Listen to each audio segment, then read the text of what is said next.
At 6 p.m., the vehicle was last seen traveling westbound Slauson from Paraguay to Figueroa.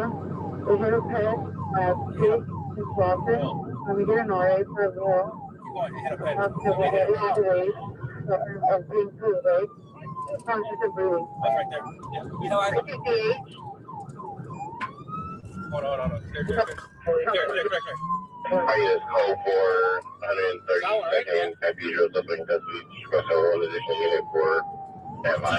TC 45. We're gonna be code 6 on that white Tesla. We're gonna be on. Can I take you, Roger, on the RA request as westbound Verify Slauson and Figueroa? Today's video takes us to Los Angeles, California, and while officers were stopped at a nearby intersection, they observed a white Tesla blow past them at a high rate of speed. After observing the violation, they initiated their emergency lights and attempted to stop the vehicle. After the suspect vehicle observed the emergency lights, the vehicle accelerated, which prompted officers not to pursue and to cancel the attempted traffic stop. However, while doing so, another unit observed said vehicle after it was reported that the suspect vehicle had struck a pedestrian in the roadway.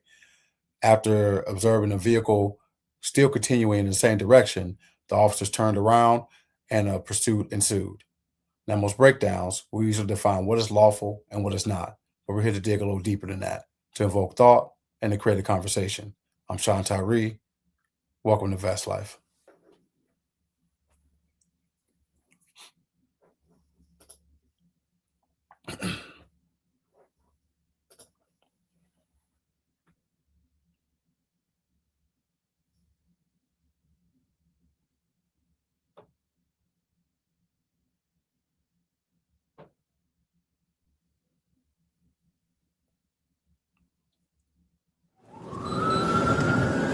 So P3, we're continuing the pursuit northbound Big past Gage, it's that direction.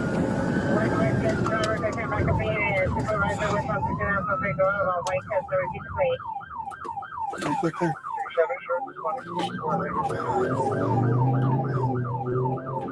They're 12 and 3. I don't have the plate.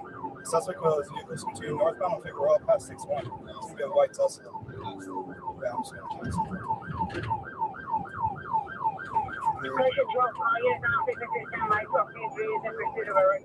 White Tesla, northbound Figueroa, passing 6-1. We're going to back up in supervisor. Token 3, I'm going to cancel the pursuit. Lost eyes in the vehicle at 6-1 and 3. So if you saw that, the reason why the officer said they canceled pursuit, now you have to keep in mind, this is in California, and most states, especially West Coast states, maybe also in the East Coast, depending on their policy, most agencies don't allow police pursuits for, say, misdemeanor crimes. There has to be a felony involved. So the fact that all they had was reckless driving, that's the reason why they end up canceling the pursuit, because they technically all they had was the driving behavior. Now, it'd be great to catch them, but the fact that due to their policy, all right, unless there was other mitigating circumstances involved in this vehicle, they have to cancel the pursuit. So that way they keep the public safe, because 9 times out of 10, the public are the ones that end up suffering more times than not. At 6-1 and 3. Are you going to cancel the pursuit, Figueroa? The vehicle was missing in Figueroa.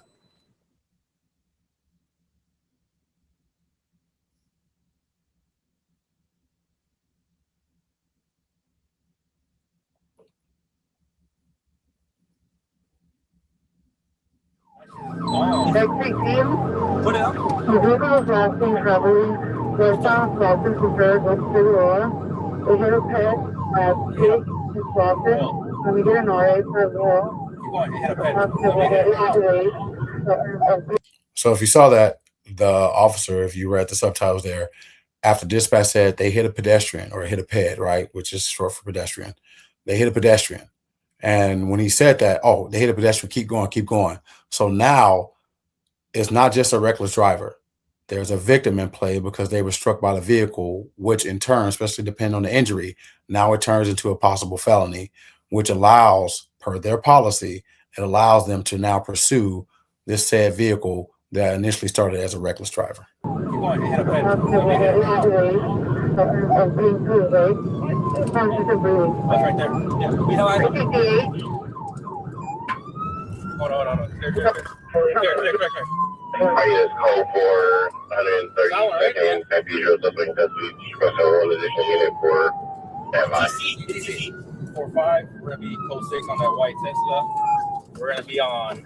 So if you heard that there, like TC, which is traffic collision, and now they're saying code 6.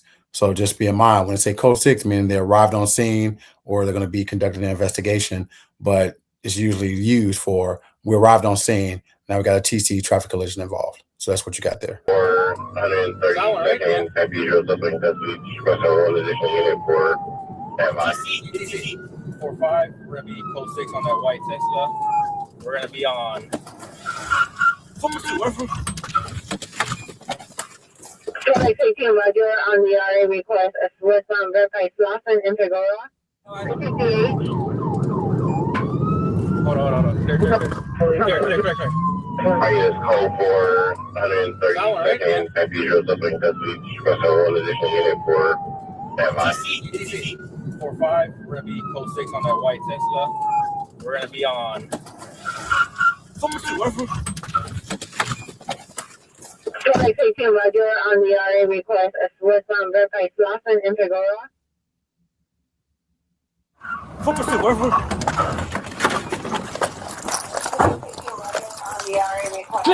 Clear. We'll be on Baker and Slauson. Suspect last seen going southbound on Baker from Slauson. Keep going. This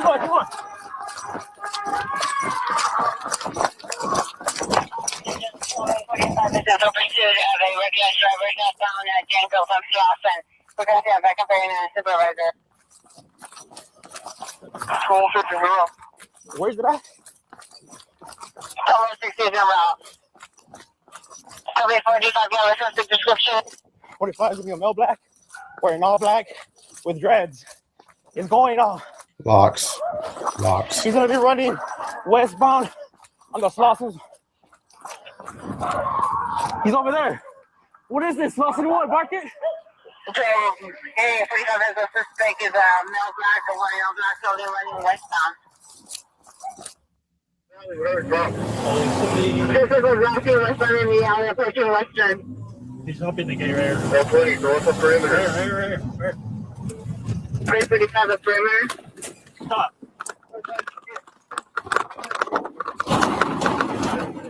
Hook him up.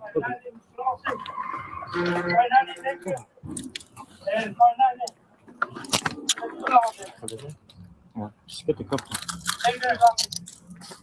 So, what do you need? Officers requesting a perimeter Slauson and western 59 and Slauson.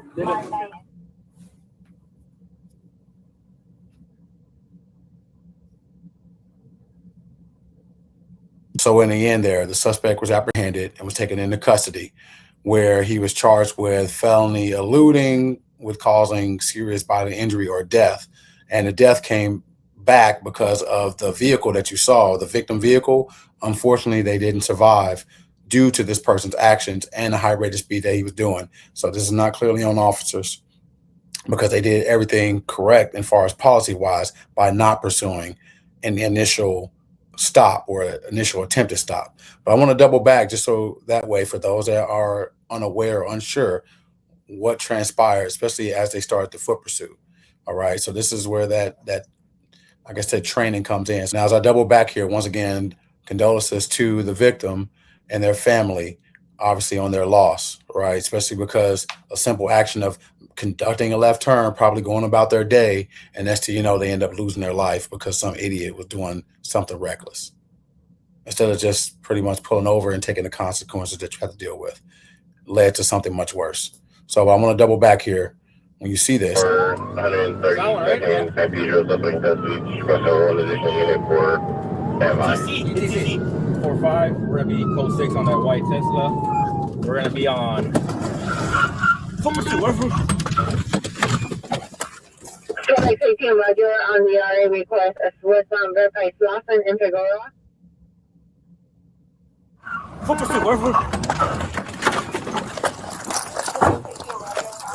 so when you see this right here, when the officer ends up drawing his firearm, this is what you call a soft clear.